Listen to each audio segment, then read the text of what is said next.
The last century has been truly turbulent for mankind. Global wars and conflict, weapons with an ever-increasing capacity for destruction, natural disasters on a colossal scale, plagues that sweep the earth. These are just some of the great tribulations that have impacted millions in recent history. But all of these events will pale in comparison to the horrors of the coming Dajjal. Dajjal is an Arabic word that means deceiver or liar. Mankind has been warned about the great dangers of the Dajjal since the beginning of time. The Prophet Muhammad, peace and blessings be upon him, taught us that every single prophet that was ever sent by God informed their people about the Dajjal. To fully comprehend the Dajjal, we must first understand who Jesus is, as these two individuals are inextricably linked.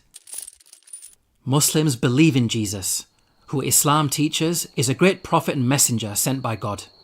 He is also the Messiah, meaning chosen one, the salvific figure sent to redeem the children of Israel. God granted him many miracles, such as feeding multitudes and healing the sick.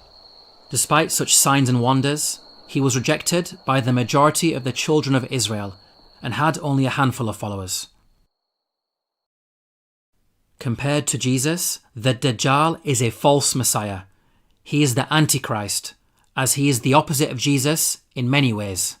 The Dajjal is a major sign of the apocalypse. His arrival will signify that the world is nearing its end. He will be sent by God as a test, the greatest of trials for mankind. In his possession will be the treasures of the earth, mountains of gold, silver, jewels. Every material thing that mankind desires will be with him in abundance. The weather will be at his command. He can make the heavens open up and the clouds pour forth with rain, so that crops grow and are plentiful. Likewise, he will also be able to withhold the rain, causing drought and killing crops. With these abilities, he will create a great dependency on himself and attract the masses who will flock to him. Eventually, he will declare himself to be God and will be worshipped as such. In this way, much of mankind will be deceived, selling their hereafter for worldly gain and ending up in the fire.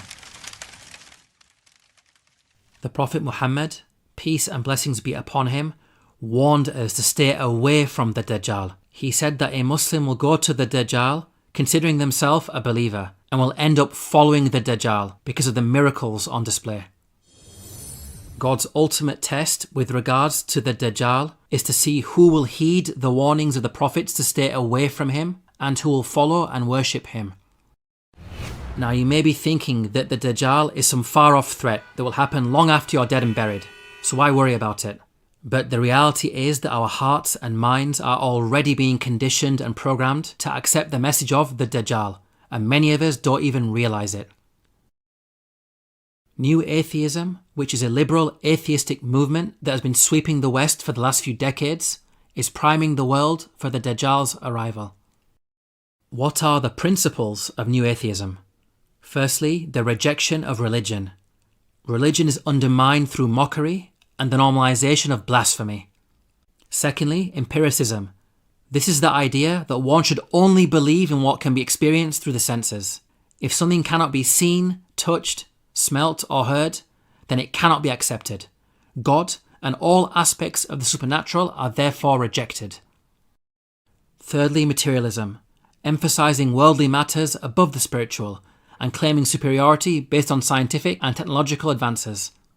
This unholy trinity of new atheism, the rejection of religion, the emphasis on empiricism, and the increase in materialism is exactly the fodder that the Dajjal needs to create dependency on himself, attract the masses as followers, and ultimately be worshipped as God. Just how does the atheist denial of the supernatural benefit the Dajjal? Doesn't that go against his agenda of being worshipped as God? No, this actually fits in perfectly with his master plan.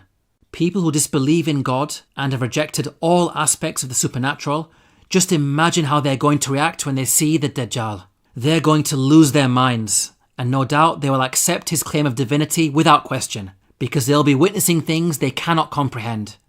They'll be taken by surprise and snared in his trap. With regards to empiricism, the Dajjal will satisfy the atheist demand that they see God. If they're demanding a physical God, well, that's what the Dajjal is going to be, defying all scientific explanation by performing signs and wonders before their very eyes. With regards to materialism, those inclined towards greed, those inclined towards selfishness shall join his ranks. Sound far-fetched? In recent pandemics, we've seen people going crazy, literally fighting, over simple creature comforts like toilet paper. Now just imagine how anxious people will become when essentials for life, such as food, water and shelter, are taken away. Now, whether the new atheist movement is a knowing accomplice and in on some grand conspiracy, or whether it is an unwitting pawn in the Dajjal's game is beside the point. As we have seen, there is an uncanny correlation between the ideology they are pushing and the methodology of the Dajjal. Prophet Muhammad, peace and blessings be upon him, taught that in order to protect ourselves against the Dajjal, we should recite the first 10 verses of the chapter of the Quran known as Al-Kahf, the cave. The 9th verse of the chapter of the cave draws our attention to a particular story known as the sleepers of the cave. أم حسبت أن أصحاب الكهف والرقيم كانوا من آياتنا عجبا. This story relates to some youths who lived in a land of idolatry. Out of their strong devotion to God, they fled from their people. The verses go on to say, إذ أوى الفتية إلى الكهف فقالوا ربنا آتنا من لدنك رحمة. This shows us that faith is the most precious and important thing in our lives. It must be safeguarded and protected at all costs. With regards to the Dajjal, it will be best to stay away from him, even if it means fleeing to a remote cave.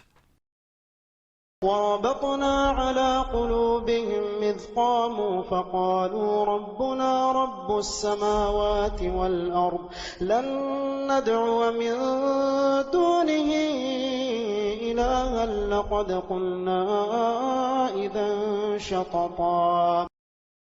Here we are directed to avoid the worship of idols, statues, carved images, human beings, and anything besides God.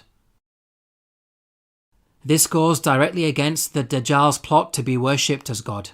وَإِذِ اعْتَزَلْتُمُوهُمْ وَمَا يَعْبُدُونَ إِلَّا اللَّهَ فَأْوُوا إِلَى الْكَهْفِ يَنشُرْ لَكُمْ رَبُّكُمْ مِنْ رَحْمَتِهِ وَيُهَيِّئْ لَكُمْ مِنْ أَمْرِكُمْ مِرْفَقًا. Note here the theme of belief in the unseen and putting your trust in and relying on God. This goes directly against the empiricism of new atheism. In fact, if you look at this chapter of the Quran as a whole, many of its themes and messages are a counter to the Dajjal and new atheism.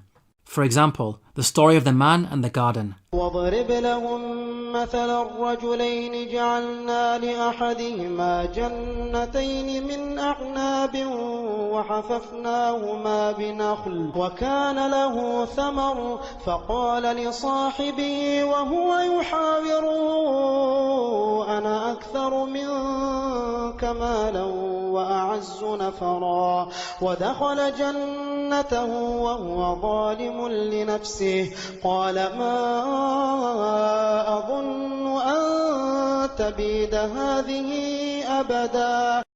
Here the man who possessed beautiful and bountiful gardens believed that he was superior to those who had less than him.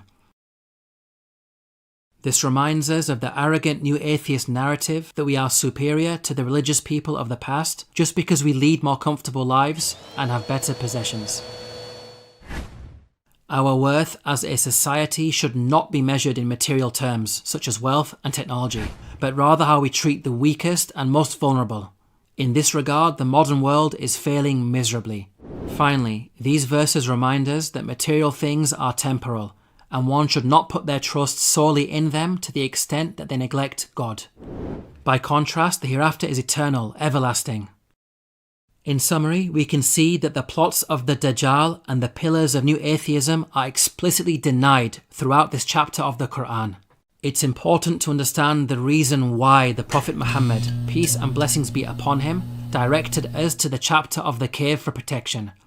It is not blind recitation, nor the sounds of the words that will protect us. Rather, it's the study of its verses, the contemplation of its meaning, and the enactment of its lessons in our lives that will protect us.